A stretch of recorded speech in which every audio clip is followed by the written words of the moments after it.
എല്ലാവർക്കും പുതിയൊരു വീഡിയോയിലേക്ക് സ്വാഗതം. ഇന്ന് നമുക്കൊരു ട്യൂട്ടി ഫ്രൂട്ടി ഉണ്ടാക്കിയാലോ? എന്തൊക്കെയാണ് ആവശ്യമെന്ന് നോക്കാം.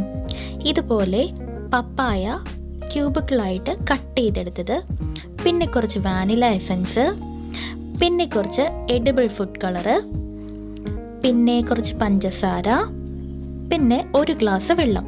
ഇനി നമ്മൾ ഒരു കൊച്ചുരുളിയിലേക്ക് നമ്മൾ എടുത്തു വെച്ച വെള്ളം ഒഴിച്ച് ചൂടാക്കാൻ വെച്ചു.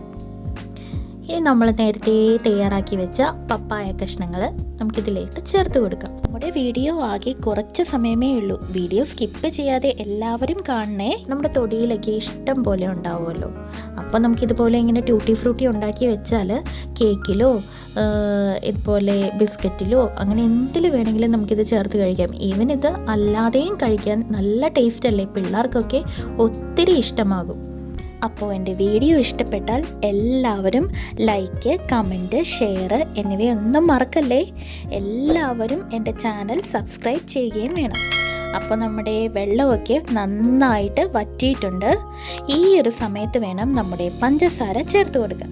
അപ്പോൾ നമ്മൾ നേരത്തെ തയ്യാറാക്കി വെച്ചിരിക്കുന്ന 1/4 കപ്പ് പഞ്ചസാര നമുക്കിതിലോട്ട് ഇട്ട് കൊടുക്കാം.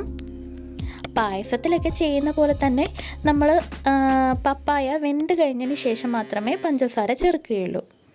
അപ്പോൾ ഈ പഞ്ചസാരയ്ക്ക് നമ്മുടെ പപ്പായ കഷ്ണങ്ങളിലേക്ക് നന്നായിട്ട് പിടിക്കട്ടെ. അപ്പോൾ നന്നായിട്ട് പഞ്ചസാരയും അതിലോട് അലിഞ്ഞു ചേർന്നു. ഇളക്കിക്കൊണ്ടിരിക്കാൻ മറക്കരുത്, കാരണം പഞ്ചസാര കരിഞ്ഞു പോകാൻ ചാൻസ് ഉണ്ട്. അപ്പോൾ ഈ ഒരു കൺസിസ്റ്റൻസി ആവുമ്പോഴത്തേക്കും നമ്മൾ തീ അണയ്ക്കണം. അപ്പോൾ ഇളക്കാൻ ആരും മറക്കരുത്, ഇളക്കിക്കൊണ്ടേയിരിക്കണം. നമുക്ക് തീ അണയ്ക്കാം. ഇനി നമുക്ക് ഫ്ലേവറിന് വേണ്ടി കുറച്ച് വാനില എസൻസ് ചേർത്ത് കൊടുക്കണം. വാനില എസൻസ് വളരെ കുറച്ച് മതി. ആ വാനില എസൻസിൻ്റെ അടപ്പിൽ തന്നെ ഇതിപ്പോൾ ഒരു 3-4 ഡ്രോപ്സേ ഉണ്ടാവത്തുള്ളൂ. ആകെ കുറച്ച് പപ്പായ കഷ്ണങ്ങളല്ലേ ഉള്ളൂ. അപ്പോൾ നമുക്ക് ഇതിൻ്റെ ആവശ്യമേ ഉള്ളൂ. ഓവറായി പോകരുത്, വല്ലാത്ത ചുവ വരും.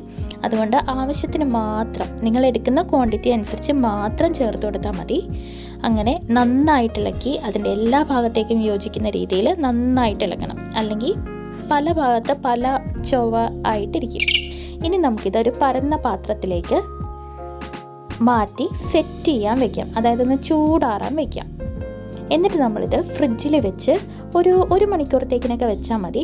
അപ്പോഴത്തേനും ഈ ഒരു രീതിക്ക് ഓരോന്നും ഇങ്ങനെ വിട്ടുള്ള രീതിക്ക് ഇങ്ങനെ വരും. നിങ്ങളിപ്പോൾ കാണുന്ന പോലെ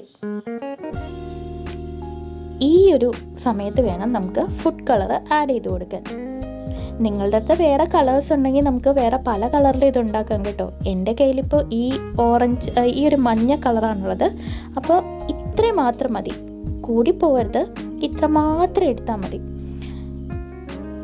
ഇത് നന്നായിട്ട് എല്ലായിടത്തേക്കും യോജിപ്പിച്ച് കൊടുക്കുക. നന്നായിട്ട് യോജിപ്പിക്കാൻ മറക്കരുത്, അല്ലെങ്കിൽ പലയിടത്ത് കളറ് കൂടിയും കുറഞ്ഞും ഒക്കെ ഇരിക്കും. അതുകൊണ്ട് കൈകൊണ്ട് തന്നെ നന്നായിട്ടൊന്ന് തിരുമ്മി കൊടുക്കുക. ദാ ഇതുപോലെ കണ്ടോ, ഒന്നിടവിട്ട് നല്ല കണിക്കുന്ന പൂക്കളെ പോലെ വീഴുന്ന കണ്ടോ? ഇതുവരെ നിങ്ങൾ തന്ന സപ്പോർട്ടൊക്കെ ഞാൻ മറന്നിട്ടില്ല കേട്ടോ. ഞാൻ കാണുന്നുണ്ട് നിങ്ങളുടെ കമൻറ്റും ലൈക്കും എല്ലാം. ഇതുപോലെ തന്നെ എന്നെ ഇനിയും സപ്പോർട്ട് ചെയ്യാൻ മറക്കല്ലേ. കണ്ടോ നമ്മുടെ ട്യൂട്ടി ഫ്രൂട്ടി. Thanks for watching.